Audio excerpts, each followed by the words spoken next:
Hi hello welcome to my channel. ఇవాళ నేను చూపించబోయే రెసిపీస్ స్ట్రాబెర్రీస్తో అండి. 2 డిఫరెంట్ రెసిపీస్ సేమ్ ఇంగ్రీడియంట్స్తో ఎలా చేసుకోవాలో చూసేద్దాం. ఈ సీజన్లో స్ట్రాబెర్రీస్ అనేవి ఎక్కువగా దొరుకుతాయి కదా, మరి మీలో స్ట్రాబెర్రీస్ అంటే ఎంతమందికి ఇష్టమో కామెంట్ చేసేయండి.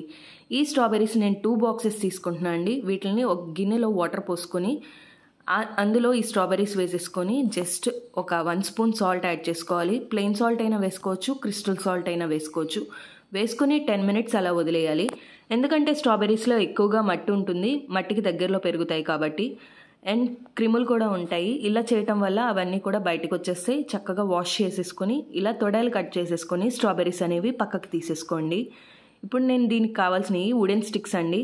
డిప్ చేసుకోవడానికి ఈజీగా ఉంటుంది కాబట్టి నేను ఈ వుడెన్ స్టిక్స్ తీసుకుంటున్నా. పిల్లలకు పెట్టేటప్పుడు మాత్రం స్టిక్స్ తీసేసి ఇవ్వండి.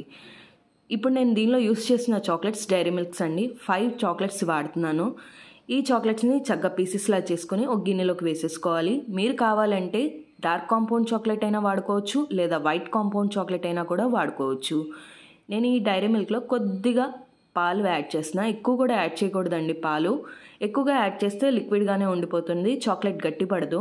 కాబట్టి చూసుకుని 2 to 3 స్పూన్స్ మాత్రమే వేసుకోండి.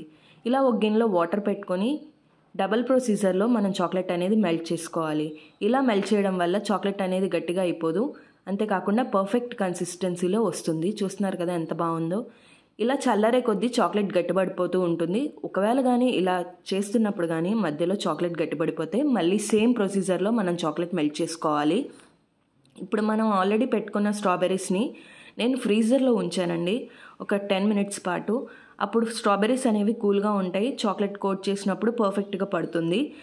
దీని మీద నేను 3 స్ట్రాబెర్రీస్ డిప్ చేసి కొంచెం బూస్ట్ కూడా వేస్తున్నా, మంచి టేస్ట్ అనేది వస్తుంది. ఇలా మిగిలిన స్ట్రాబెర్రీస్ అన్నీ కూడా డిప్ చేసేసి మనం వీటిని ఫ్రీజర్లో స్టోర్ చేసుకోవాలి. అప్పుడు పర్ఫెక్ట్గా వచ్చేస్తుంది. ఇప్పుడు రిమైనింగ్ స్ట్రాబెర్రీస్ని చక్కగా చిన్నగా చాప్ చేసుకోవాలి. ఎంత చిన్నగా కుదిరితే అంత చిన్నగా చాప్ చేసుకోండి. ఇప్పుడు నేను ఇక్కడ తీసుకున్నది ఐస్ ట్రే అండి. ఈ షేప్లో ఉన్న ఐస్ ట్రే తీసుకుంటున్నాం. మీరు కావాలనుకుంటే ఏ షేప్ మౌల్డ్లో అయినా కూడా వేసుకోవచ్చు, ఈజీగా ఉంటుంది. అంతేకాకుండా ఒక్కొక్క బైట్ ఈజీగా తినేయచ్చు పిల్లలు కూడా. నేను ఈ ఐస్ ట్రేలో ఈ స్ట్రాబెర్రీస్ పీసెస్ అన్నీ కూడా ఫిల్ చేసేస్తున్నాను. ఇలా ఫిల్ చేసేసుకున్న తర్వాత ఆల్రెడీ మనం మెల్ట్ చేసుకున్న చాక్లెట్ ఉంది కదండి, చక్కగా దీనిలో స్ప్రెడ్ చేసేసుకోవాలి. ఒక్కొక్కటి అలా ఫిల్ చేసేసుకుంటే చూస్తున్నారు కదా కన్సిస్టెన్సీ ఎంత థిక్గా ఉందో. కూల్ అయ్యేసరికి మనకి గట్టిగా అయిపోతుంది. ఎంత బాగా వచ్చిందో కదా. ఈ చాక్లెట్ బైట్స్ని ఈజీగా ఒక్కొక్కటి తీసుకొని తినేయచ్చు.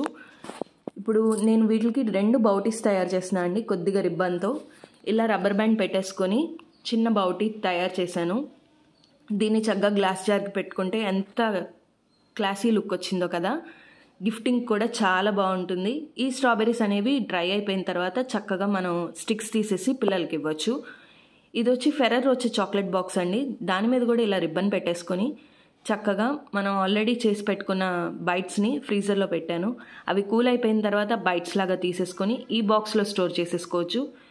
ఇవి అయ్యేలోపే పిల్లలు సగం ఖాళీ చేసేస్తారు. చూస్తున్నారు కదా ఎంత బాగా వచ్చినాయో. ఈ బైట్స్ని చక్కగా రిమూవ్ చేసేసుకొని మనం బాక్స్లో పెట్టుకొని హోమ్మేడ్ చాక్లెట్స్ గిఫ్టింగ్ కూడా ఇవ్వచ్చు. ఈ వ్యాలంటైన్స్ డేకి స్పెషల్గా ఇవ్వచ్చు మీకు నచ్చిన వాళ్ళకి. పిల్లలు అయితే చాలా ఇష్టపడతారు. పిల్లలు కూడా ఈజీగా చేసేసేయచ్చు ఈ రెసిపీని. వాళ్ళకి ఒక ఫన్ లవింగ్ యాక్టివిటీ లాగా కూడా ఉంటుంది, చాలా ఇష్టపడతారు. చూస్తున్నారు కదా ఎంత పర్ఫెక్ట్గా వచ్చినాయో. టేస్ట్ కూడా చాలా బాగుంటుంది, స్వీట్ అండ్ సోర్గా చాలా టేస్టీగా వస్తాయి. మరి ఈ రెసిపీ మీ ఫ్రెండ్స్ అండ్ ఫ్యామిలీకి షేర్ చేయండి. ఇలాంటి మరిన్ని రెసిపీస్ నా ఛానల్లో ఉన్నాయి. మీరు కానీ ఫస్ట్ టైం కానీ నా ఛానల్ చూస్తున్నట్టయితే వెంటనే నా ఛానల్ సబ్స్క్రైబ్ చేసుకోండి, లైక్ చేయండి, షేర్ చేయండి, కామెంట్ చేయండి.